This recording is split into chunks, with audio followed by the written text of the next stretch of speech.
Hi friends, എല്ലാവർക്കും ശ്രീസ് PSC വേളിലേക്ക് സ്വാഗതം.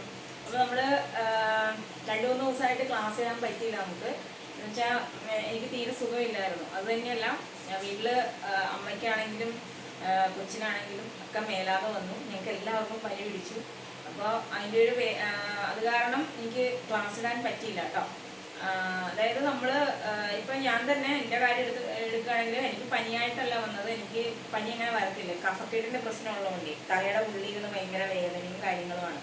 അപ്പോൾ നമുക്ക് തല അനക്കാൻ പറ്റുവാനോ അല്ലെങ്കിൽ മറ്റുള്ളവരുമായിട്ട് സംസാരിക്കാനോ നോക്കാനോ അങ്ങനെയുള്ള ഒരു സാഹചര്യം ആയിരിക്കത്തില്ല. അത്രയ്ക്ക് ബുദ്ധിമുട്ടാണ്. അത് കഫക്കെട്ടിൻ്റെ പ്രശ്നം വരുന്നവർക്കറിയാം അതിൻ്റെ പ്രശ്നം. നിങ്ങൾ പലരും അനുഭവിച്ചിട്ടുണ്ടാകാം, അല്ലെങ്കിൽ അത് വന്നവർക്കറിയാം അതിൻ്റെ ഒരു ബുദ്ധിമുട്ട്. അപ്പം ഞാൻ പിന്നെ ചിന്തിച്ചു, അവിടെ തന്നെ നമുക്ക് 2-3 ദിവസം അങ്ങനെ പോയി. പിന്നെ ഞാൻ ഇന്ന് ചിന്തിച്ചു, നമ്മൾ ഇത്രയും നോട്ടൊക്കെ പ്രിപ്പയർ ചെയ്ത് നമ്മൾ ഒരു ക്ലാസ് എടുക്കുന്നതിന് ബുദ്ധിമുട്ട് നിങ്ങൾക്കറിയായിരിക്കും. അപ്പോൾ എന്നിട്ടും അപ്പോൾ 3 ദിവസങ്ങളായിട്ട് ഇന്നെടുക്കാം നാളെ എടുക്കാമെന്ന് വെച്ചിട്ട് പറ്റുന്നില്ല. ഇപ്പോഴത്തെ പനി അറിയാമല്ലോ. അപ്പോൾ പനിയാണെങ്കിൽ എനിക്ക് പ്രശ്നമില്ല. ഇങ്ങനെ വേദന വന്നുകൊണ്ട് നമുക്ക് സംസാരിക്കാനോ സ്ട്രെയിൻ ചെയ്യാനോ ഒന്നും പറ്റത്തില്ല. അപ്പോൾ അതിൻ്റെ ഒരു മാനസിക സമ്മർദ്ദം ഉണ്ടായിരുന്നു. അപ്പോൾ നമുക്ക് അപ്പോൾ നമ്മൾ അപ്പോൾ ഞാൻ പറഞ്ഞു വന്നത് എന്താണെന്ന് വെച്ചാൽ, നമ്മുടെ ഒരു വിഷമം നേരിടുകയാണെങ്കിൽ നമ്മൾ അതിനെ അതിജീവിക്കാൻ പഠിക്കുക. ഓക്കെ, അപ്പോൾ ഞാൻ ആദ്യം കരുതി ഇന്നും ക്ലാസ് വേണ്ട എന്ന് കരുതുകയാണെങ്കിൽ നമ്മൾ അവിടെ നമ്മളിവിടെ തോറ്റു പോകും. കാരണം നമുക്ക് ജയിക്കണം, അല്ലെങ്കിൽ നമുക്ക് ഇന്ന് ക്ലാസ് ഇടണം എന്നൊരു ദൃഢനിശ്ചയം മനസ്സിലുണ്ടെങ്കിൽ നമ്മൾ എല്ലാത്തിനെയും അതിജീവിച്ച് നമ്മളത് ചെയ്തിരിക്കും. ഓക്കെ, അപ്പോൾ എനിക്ക് ഇന്ന് ഇച്ചിരി സുഖമാണെന്ന് തോന്നിയതുകൊണ്ടാണ് ഞാൻ ഇന്ന് ഈ ക്ലാസ് ഇടാമെന്ന് വെച്ചത്. ഇനിയും കണ്ടിന്യൂസ് ആയിട്ട് ക്ലാസ് ഉണ്ടാവും. ആരോഗ്യം സമ്മതിക്കണമല്ലോ, മനുഷ്യൻ്റെ സാഹചര്യങ്ങൾ പലതാണല്ലോ. അപ്പോൾ ആരോഗ്യം എല്ലാവർക്കും അത്യന്താപേക്ഷിതമാണ് അല്ലേ. നമുക്ക് എന്ത് കാര്യം ചെയ്യണമെങ്കിൽ നമ്മുടെ ആരോഗ്യം നോക്കണം. നമ്മൾ PSC പഠിക്കുന്ന സ്റ്റുഡൻസ് ആണ്. നിങ്ങളാണെങ്കിലും നിങ്ങളുടെ ആരോഗ്യം നോക്കണം. എന്നിട്ട് ഇപ്പം 8 മണിക്കൂർ അല്ലെങ്കിൽ 6 മണിക്കൂർ ഉറങ്ങണം എന്ന് പറഞ്ഞാൽ അത്രയും നമ്മൾ ഉറങ്ങണം. അപ്പോൾ അതനുസരിച്ച് പഠനം ക്രമീകരിക്കണം. മനസ്സിലായോ? അപ്പം നമുക്കറിയാം, ജൂലൈ 18-ാം തീയതി കമ്പനി ബോർഡിൻ്റെ അല്ലെങ്കിൽ 10th പ്രിലിംസ് വരികയാണല്ലോ. 4 ഘട്ടങ്ങളിലായിട്ടാണ് നടക്കുന്നത്. 18-ാം തീയതിയാണ് 2 സ്റ്റേജിൽ രാവിലെ വൈകുന്നേരമായിട്ടാണ് നടക്കുന്നത് അല്ലേ. രാവിലെ ഉച്ച കഴിഞ്ഞിട്ട് രാവിലത്തെ 1ാമത്തെ ഘട്ടവും ഉച്ച കഴിഞ്ഞിട്ട് 2ാമത്തെ ഘട്ടക്കാർക്കുമാണ്. അങ്ങനെയാണല്ലോ ഇപ്പോൾ. 2 ദിവസം കൊണ്ട് പ്രിലിംസ് എക്സാം കഴിയും. അപ്പോൾ ഏറ്റവും നല്ലൊരു പോസ്റ്റാണ് ഈ കമ്പനി ബോർഡ് LGS എന്ന് പറഞ്ഞാൽ. നിങ്ങൾക്കറിയാം 2021 വന്ന ഇതാണ്. അതിൻ്റെ ലിസ്റ്റ് 2027 അവസാനിക്കത്തുള്ളൂ. അപ്പോൾ നമുക്ക് 2027 ജോലിക്ക് കയറണമെന്ന് ആഗ്രഹിക്കുന്നവർ തീർച്ചയായിട്ടും കഠിനാധ്വാനം ചെയ്ത് തന്നെ, അല്ലെങ്കിൽ സ്മാർട്ട് സ്റ്റഡിയിലൂടെ തന്നെ നമുക്ക് ഈ ജോലി വേണം എന്നൊരു, കാരണം നല്ല വേക്കൻസി ഉള്ളൊരു പോസ്റ്റാണ്. എനിക്ക് എല്ലാവർക്കും അറിയാവുന്ന കാര്യമാണ്, ഞാൻ ഒന്നുകൂടെ പറഞ്ഞതേ ഉള്ളൂ.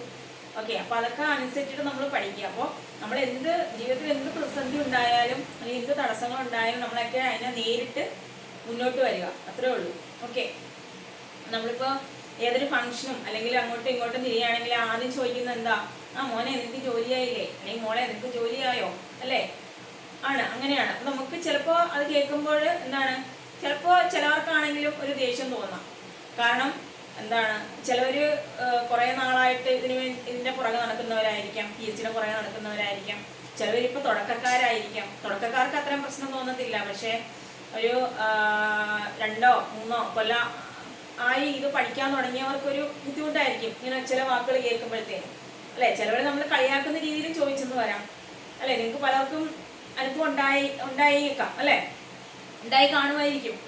അപ്പോൾ നമ്മൾ അതൊന്നും കേൾക്കരുത്. കാരണം പഠിക്കുക എന്നതും ജോലി നേടുക എന്നുള്ളതും അവരുടെ ആവശ്യമല്ല, നമ്മുടെ ആവശ്യമാണ് അല്ലേ. അപ്പോൾ അത് ഓർത്തിട്ട് നമ്മൾ പഠിക്കുക, അല്ലെങ്കിൽ നമ്മുടെ അച്ഛനും അമ്മയ്ക്കും വേണ്ടിയിട്ട്, നമ്മുടെ കുടുംബത്തിന് വേണ്ടിയിട്ട് ആണ് എന്നുള്ളൊരു ബോധ്യം നമ്മുടെ മനസ്സിൽ എപ്പോഴും ഉണ്ടാകണം. അപ്പോൾ നമ്മളൊരിക്കലും തളർന്നു പോകത്തില്ല. മനസ്സിലായോ? അപ്പോൾ എല്ലാത്തിനെയും അതിജീവിച്ച് മുന്നോട്ട് പോവുക. അതാണ് എനിക്ക് എല്ലാവരോടും പറയാനുള്ളത്. അപ്പോൾ നമുക്ക് എന്തായാലും ഇന്നത്തെ ക്ലാസ്സിലേക്ക് പോകാം. നമ്മൾ കറണ്ട് അഫയേഴ്സ് ആണ് പഠിച്ചു വന്നിരുന്നത്. 2025 ജൂൺ കറണ്ട് അഫയേഴ്സ് ആണ് നമ്മൾ ചെയ്തുകൊണ്ടിരുന്നത്. അപ്പോൾ ഇന്ന് ജൂൺ മാസത്തെ കറണ്ട് അഫയേഴ്സ് ആണ്. ഏകദേശം തീരാറായി ജൂൺ മാസത്തെ. ഇത് നമുക്ക് അധികം സമയമില്ല, കാരണം എക്സാമിങ് അടുത്തല്ലോ. പെട്ടെന്ന് തീർക്കേണ്ടതുണ്ട്. അതുകൊണ്ട് തന്നെയാണ് ഞാൻ വയ്യാഞ്ഞിട്ട് ഞാൻ ക്ലാസ് എടുക്കുന്നത്. അപ്പോൾ നമുക്ക് എന്തായാലും ക്ലാസ്സിലേക്ക് പോവാം. ഓക്കെ, 1ാമത്തെ ക്വസ്റ്റ്യൻ നോക്കിക്കേ. Annecy animation film festival special jury പുരസ്കാരം നേടിയ മലയാളി ആരാണ്? അതായത് 2025 Annecy animation film festival special jury പുരസ്കാരം നേടിയ മലയാളിയാണ്. മലയാളി ആയതുകൊണ്ട് തന്നെ അതിന് പ്രാധാന്യമുണ്ട്. ആരാണ്? സുരേഷ് എരിയാട്ടാണ്. ആരാണ്? സുരേഷ് എരിയാട്ടാണ്. അപ്പൊ 2025 ജൂണിൽ Annecy animation film festival special jury പുരസ്കാരം നേടിയ മലയാളി ആരാണ്? സുരേഷ് എരിയാട്ടാണെന്ന് ഓർക്കുക. അടുത്ത ക്വസ്റ്റ്യൻ, അറബിക്കടലിലെ സൈനിക അഭ്യാസത്തിനിടയിൽ ഇന്ധനക്ഷാമം ഉണ്ടായതിനെ തുടർന്ന് തിരുവനന്തപുരം വിമാനത്താവളത്തിൽ ലാൻഡ് ചെയ്ത യുദ്ധവിമാനം ഏതാണ്? F-35 ആണ്. എന്താണ്? അറബിക്കടലിലെ സൈനിക അഭ്യാസത്തിനിടയിൽ ഇന്ധനക്ഷാമം ഉണ്ടായതിനെ തുടർന്ന് തിരുവനന്തപുരം വിമാനത്താവളത്തിൽ ലാൻഡ് ചെയ്ത യുദ്ധവിമാനം ഏതാണ്? യുദ്ധവിമാനമാണ് F-35 എന്ന് പറയുന്നത്. ഓക്കെ, നെക്സ്റ്റ് ഒരു പുരസ്കാരമാണ്. 2025 ജൂണിൽ സൈപ്രസിന്റെ പരമോന്നത ബഹുമതിയായ grand cross of the order of Makarios III ലഭിച്ചത് ആർക്കാണ്? നമ്മുടെ പ്രധാനമന്ത്രിയായിട്ടുള്ള നരേന്ദ്രമോദിക്കാണ്. ഏത് പുരസ്കാരമാണ്? സൈപ്രസിന്റെ പരമോന്നത ബഹുമതിയായ grand cross of the order of Makarios III കേട്ടോ, മക്കാരിയോസ് III ഇത് ലഭിച്ചത് ആർക്കാണ്? നമ്മുടെ നരേന്ദ്രമോദിക്കാണെന്ന് ഓർക്കുക. അദ്ദേഹത്തിന് ഇഷ്ടംപോലെ പുരസ്കാരങ്ങൾ ലഭിച്ചിട്ടുണ്ട്. ഇത് ഏത് പുരസ്കാരമാണ്? സൈപ്രസിന്റെ പരമോന്നത പുരസ്കാരമാണെന്ന് ഓർക്കുക കേട്ടോ. അടുത്തിടെ എയർ ഇന്ത്യ നിർത്തലാക്കിയ വിമാന നമ്പർ. അടുത്തിടെ നമ്മുടെ എയർ ഇന്ത്യ ഒരു വിമാനത്തിന്റെ നമ്പർ നിർത്തലാക്കിയായിരുന്നു. ആ നമ്പർ ഏതാണ്? AI-179 എന്നുള്ള നമ്പറാണ്. അതിന് പകരം വന്ന നമ്പറാണ് AI-159 എന്നുള്ളത്. 159 എന്നുള്ളത് പുതിയ നമ്പർ. ഓക്കെ, നിർത്തലാക്കിയ നമ്പർ 171 ആണ്. ഓക്കെ, അടുത്ത ക്വസ്റ്റ്യൻ, ഇന്ത്യയിലെ ഏറ്റവും വലിയ ഓട്ടോമൊബൈൽ ഗതിശക്തി കാർഗോ ടെർമിനൽ നിലവിൽ വരുന്നത് എവിടെയാണ്? എന്താണ്? ഇന്ത്യയിലെ ഏറ്റവും വലിയ ഓട്ടോമൊബൈൽ ഗതിശക്തി കാർഗോ ടെർമിനൽ നിലവിൽ വരുന്നത് എവിടെയാണ്? മനാസറിലാണ്. എവിടെയാണ്? ഹരിയാനയിലെ മനാസറിലാണ് കേട്ടോ. ഹരിയാനയിലാണ് മനാസർ. അപ്പൊ ഹരിയാനയിലെ മനാസറിലാണ് ഇന്ത്യയിലെ ഏറ്റവും വലിയ ഓട്ടോമൊബൈൽ ഗതിശക്തി കാർഗോ ടെർമിനൽ നിലവിൽ വരുന്നത്. ഓക്കെ അല്ലേ? അടുത്ത ക്വസ്റ്റ്യൻ ഒരു വേദിയാണ്. ചീഫ് ചിന്തൻ 2025 വേദി. എന്താണ്? ചീഫ് ചിന്തൻ 2025 വേദി ഏതാണ്? ന്യൂഡൽഹിയാണ് കേട്ടോ. ന്യൂഡൽഹിയാണ്. ഓക്കെ, അപ്പൊ ചീഫ് ചിന്തൻ 2025 വേദി ഏതാണ്? ന്യൂഡൽഹിയാണ്. അടുത്ത ക്വസ്റ്റ്യൻ, 2025 SIPRI റിപ്പോർട്ട് പ്രകാരം ഇന്ത്യയുടെ ആണവ വാർഹെഡുകളുടെ എണ്ണം എത്രയാണ്?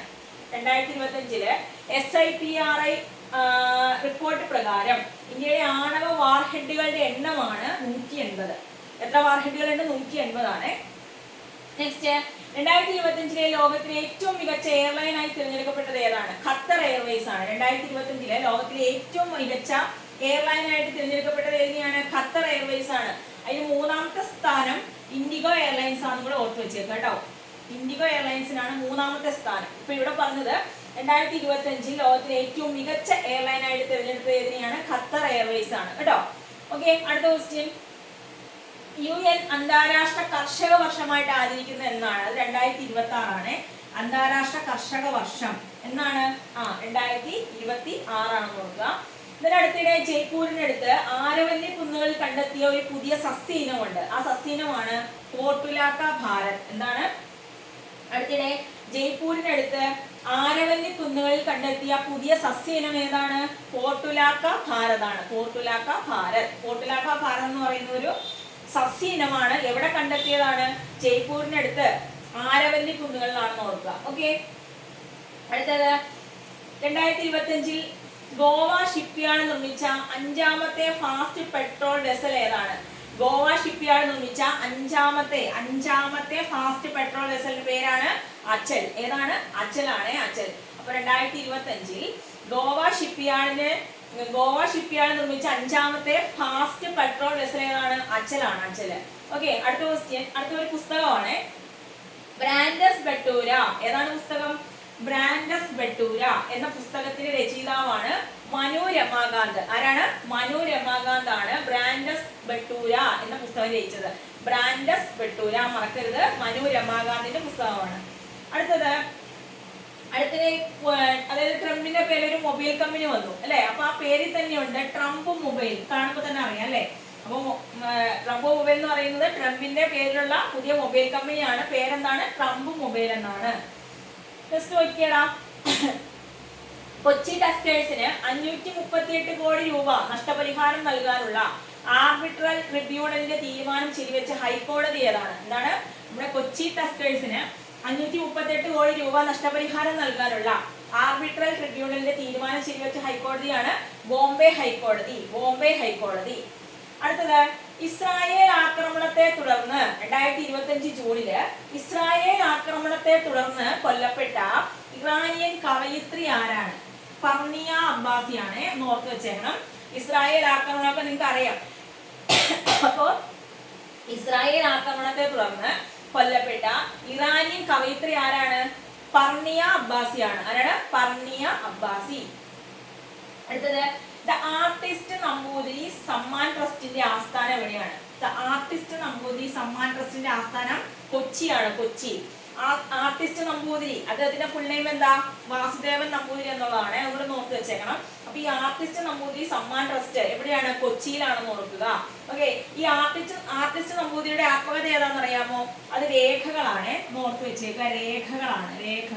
രേഖകൾ എന്നുള്ളതാണ് ആർട്ടിസ്റ്റ് നമ്പൂതിരിയുടെ ആത്മകഥയുടെ പേര്. അപ്പൊ ആർട്ടിസ്റ്റ് നമ്പൂതിരി സമ്മാൻ ട്രസ്റ്റിന്റെ ആസ്ഥാനം എവിടെയാണ്? കൊച്ചിയാണ് കേട്ടോ. ഓക്കെ. അടുത്തിടെ ശ്രീലങ്കൻ പാർലമെന്റ് ആദരിച്ച മലയാള നടൻ ആരാണ്? നമ്മുടെ മോഹൻലാലാണ്. എല്ലാവർക്കും അറിയാം. അടുത്തിടെ 2025 ശ്രീലങ്കൻ പാർലമെന്റില് ആദരിക്കപ്പെട്ട മലയാള നടനാണ് ആര്? മോഹൻലാൽ കേട്ടോ. മോഹൻലാല്. അതുപോലെ ഒന്നുകൂടെ നോക്കാം. ആദ്യം പഠിച്ചത് എന്തായിരുന്നു? സ്പെഷ്യൽ ജൂറി പുരസ്കാരം. എന്തിന്റെ? Annecy animation film festival special jury പുരസ്കാരം നേടിയ മലയാളിയാണ് സുരേഷ് എരിയാട്ട്.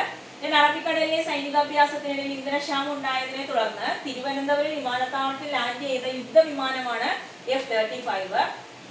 സൈപ്രസിന്റെ പരമോന്നത ബഹുമതിയായ grand cross of the order of Makarios 3 ലഭിച്ചത് നമ്മുടെ പ്രധാനമന്ത്രിയായിട്ടുള്ള നരേന്ദ്രമോദിക്കാണ്. അടുത്തിടെ എയർ ഇന്ത്യ നിർത്തലാക്കിയ വിമാന നമ്പറാണ് AI-171 എന്നുള്ളത്. പുതിയ നമ്പറാണ് AI-159. ഇന്ത്യയിലെ ഏറ്റവും വലിയ ഓട്ടോമൊബൈൽ ജലശക്തി കാർഗോ ടെർമിനൽ നിലവിൽ വരുന്നത് മനാസറിലാണ്. ഹരിയാനയിലെ മനാസറിലാണ്. ചീഫ് ചിന്തൻ 2025 വേദി ന്യൂഡൽഹിയാണെന്ന് ഓർക്കുക. 2025 SIPRI റിപ്പോർട്ട് പ്രകാരം ഇന്ത്യയുടെ ആണവ വാർഹെഡുകളുടെ എണ്ണം എത്രയാണ്? 180 ആണ്. 2025 ലോകത്തിലെ ഏറ്റവും മികച്ച എയർലൈനായി തിരഞ്ഞെടുക്കപ്പെട്ടത് ഖത്തർ എയർവേസ് ആണെന്ന് ഓർക്കുക. UN അന്താരാഷ്ട്ര കർഷക വർഷം 2026 അടുത്തിടെ ജയ്പൂരിനടുത്ത് ആരവല്ലി കുന്നുകളിൽ കണ്ടെത്തിയ പുതിയ സസ്യയിനമാണ് പോട്ടുലാത്ത ഭാരത്. ഗോവ 2025 ജൂണിൽ ഗോവ ഷിപ്പ്യാർഡ് നിർമ്മിച്ച 5ാമത്തെ ഫാസ്റ്റ് പെട്രോൾ വെസൽ ഏതാണ്? അച്ചലാണ്. അടുത്ത പുസ്തകമാണ് ബ്രാൻഡസ് ബട്ടൂര. ജയിച്ചത് ആരാണ്? മനു രമാകാന്ത് ആണെന്ന് ഓർക്കുക. നമ്മുടെ ട്രംപിന്റെ പേരിലുള്ള പുതിയ മൊബൈൽ കമ്പനിയുടെ പേര് ട്രംപ് മൊബൈൽ എന്നാണ്. കൊച്ചി ടസ്കേഴ്സിന് 538 കോടി രൂപ നഷ്ടപരിഹാരം നൽകാനുള്ള ആർബിട്രൽ ട്രിബ്യൂണലിന്റെ തീരുമാനം ശരിവെച്ച ഹൈക്കോടതിയാണ് ബോംബെ ഹൈക്കോടതി. 2025 ഇസ്രായേൽ ആക്രമണത്തെ തുടർന്ന് കൊല്ലപ്പെട്ട ഇറാനിയൻ കവയിത്രിയാണ് പർണിയ അബ്ബാസി. ആർട്ടിസ്റ്റ് നമ്പൂതിരി സമ്മാൻ ട്രസ്റ്റിന്റെ ആസ്ഥാനം കൊച്ചിയാണ്. 2025 ശ്രീലങ്കൻ പാർലമെന്റിൽ ആദരിക്കപ്പെട്ട മലയാള നടൻ ആരാണ്? അത് മോഹൻലാലാണ്. ഓക്കെ. അപ്പൊ പറഞ്ഞ എല്ലാ കാര്യങ്ങളും നിങ്ങൾക്ക് കിട്ടി എന്ന് ഞാൻ വിചാരിക്കുന്നു. നമ്മൾ 2025 എന്താണ് മെയ് വരെയുള്ള കറണ്ട് അഫയേഴ്സ് ചെയ്തിട്ടുണ്ട്. ഇപ്പൊ ജൂൺ തീരാറായിട്ടുണ്ട് കേട്ടോ. അപ്പൊ നിങ്ങൾ ക്രമത്തിൽ കണ്ടുവന്നെങ്കിലേ നിങ്ങൾക്ക് അതിനുള്ള ഫലം കിട്ടത്തുള്ളൂ. അപ്പോൾ എന്താണ് എല്ലാവരും നന്നായിട്ട് പഠിക്കുക. ഞാൻ പറഞ്ഞ പോലെ എന്ത് തടസ്സങ്ങൾ ഉണ്ടായാലും മുന്നോട്ട് തന്നെ പോവുക. ജോലിയാണ് പ്രധാനം. ആ ലക്ഷ്യം മറികടന്നിട്ട് വേണം ബാക്കിയുള്ള കാര്യങ്ങൾ. ഓക്കെ. അപ്പൊ എല്ലാം മാറ്റിവെച്ച് ഈ കുറച്ച് ദിവസങ്ങൾ കുറച്ച് ദിവസമല്ലേ ഉള്ളൂ പരീക്ഷയ്ക്ക്. അതിന് വേണ്ടിയിട്ട് മാക്സിമം നിങ്ങളെ കൊണ്ട് പറ്റാവുന്ന അത്ര എഫർട്ട്, ഞാനും എൻ്റെ പരമാവധി എഫർട്ട് ഇതിന് വേണ്ടിയിട്ട് എടുക്കുന്നതായിരിക്കും. എനിക്കുണ്ട് എക്സാം. അപ്പോൾ അതുകൊണ്ട് നമുക്ക് ഒരുമിച്ച് മുന്നേറാം. ഓക്കെ. അപ്പോൾ ക്ലാസ്സുകൾ ഇഷ്ടമായെങ്കിൽ ലൈക്ക് ചെയ്യുക, ഷെയർ ചെയ്യുക, സബ്സ്ക്രൈബ് ചെയ്യുക. ഓക്കെ. ബൈ.